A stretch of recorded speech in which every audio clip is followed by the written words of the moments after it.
Di tahun 2008, dunia diperkenalkan dengan sebuah ide revolusioner, Bitcoin. Sosok misterius yang hanya dikenal sebagai Satoshi Nakamoto, menerbitkan sebuah makalah yang menguraikan tentang mata uang digital baru.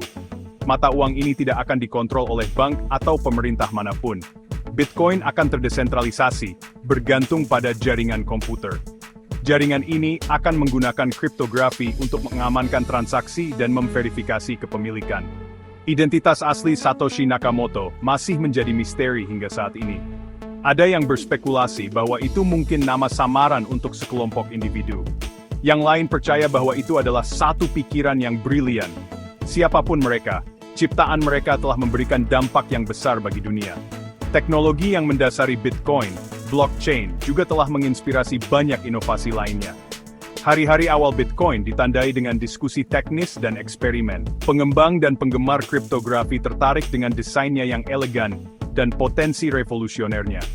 Para pengguna awal melihat potensi mata uang yang terdesentralisasi. Mereka membayangkan masa depan di mana transaksi keuangan dapat dilakukan tanpa perantara. Perangkat lunak Bitcoin pertama dirilis pada awal tahun 2009. Ini menandai awal perjalanan Bitcoin dari konsep teoritis menjadi jaringan yang berfungsi. Blok Genesis adalah momen penting dalam sejarah Bitcoin. Itu mewakili penciptaan unit Bitcoin pertama dan peluncuran jaringan Bitcoin. Tertanam di dalam blok Genesis adalah sebuah pesan, The Times 03, Gen 2009. Chancellor on brink of second bailout for banks. Stempel waktu ini berfungsi sebagai bukti bahwa blok Genesis ditambang setelah tanggal tersebut. Itu juga secara halus mengisyaratkan krisis keuangan global yang sedang berlangsung saat itu. Masa-masa awal Bitcoin dicirikan oleh komunitas yang kecil dan berdedikasi.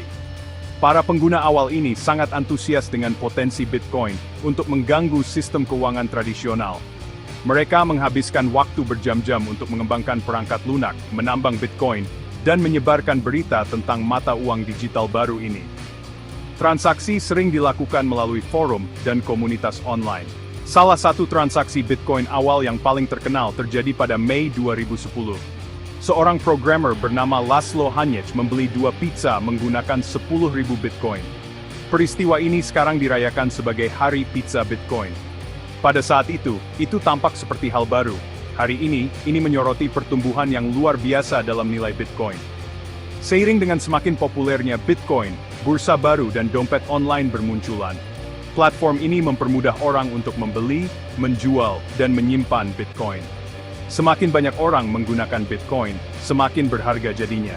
Ini menciptakan putaran umpan balik positif yang mendorong pertumbuhan awal Bitcoin.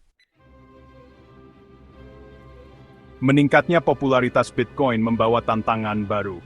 Sifatnya yang terdesentralisasi, meskipun merupakan kekuatan, juga membuatnya sulit untuk diatur. Ini menarik perhatian pemerintah dan penjahat. Pasar online yang terkenal, Silk Road, identik dengan penggunaan Bitcoin untuk kegiatan terlarang.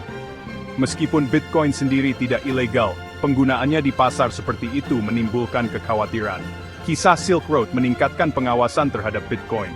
Pemerintah bergulat dengan bagaimana mengatur bentuk mata uang baru ini. Beberapa negara merangkul Bitcoin, melihat potensinya untuk inovasi. Yang lain mengambil pendekatan yang lebih hati-hati, menerapkan peraturan untuk mencegah pencucian uang dan kegiatan ilegal lainnya. Terlepas dari tantangan ini, komunitas Bitcoin terus berkembang. Pengembang bekerja tanpa lelah untuk meningkatkan protokol Bitcoin, membuatnya lebih aman dan terukur. Konsep teknologi blockchain yang mendasari Bitcoin mulai mendapatkan pengakuan yang lebih luas. Aplikasi potensinya melampaui cryptocurrency, mencakup industri seperti manajemen rantai pasokan, perawatan kesehatan, dan sistem pemungutan suara. Harga Bitcoin terus berfluktuasi secara liar. Gelembung meningkat dan pecah, seringkali didorong oleh spekulasi dan manipulasi pasar. Namun, dengan setiap siklus booming dan bust, Bitcoin menunjukkan ketahanannya. Itu selamat dari kemunduran teknis, rintangan praktis in Penvan. Hari ini, Bitcoin adalah fenomena global. Harganya telah mencapai titik tertinggi dan terendah baru, menjadi berita utama dan memicu perdebatan tentang masa depannya. Jutaan orang di seluruh dunia memiliki Bitcoin, menggunakannya untuk investasi, pembelian online, dan bahkan pengiriman uang. Perusahaan besar dan lembaga keuangan sudah mulai merangkul Bitcoin. Masa depan Bitcoin masih belum pasti. Akankah itu menjadi mata uang arus utama, menantang dominasi sistem keuangan tradisional? Atau akankah itu tetap menjadi aset khusus, terutama digunakan oleh penggemar teknologi dan investor? Hanya waktu yang akan memberitahu. Satu hal yang pasti, perjalanan Bitcoin masih jauh dari selesai. Dampak Bitcoin melampaui harganya.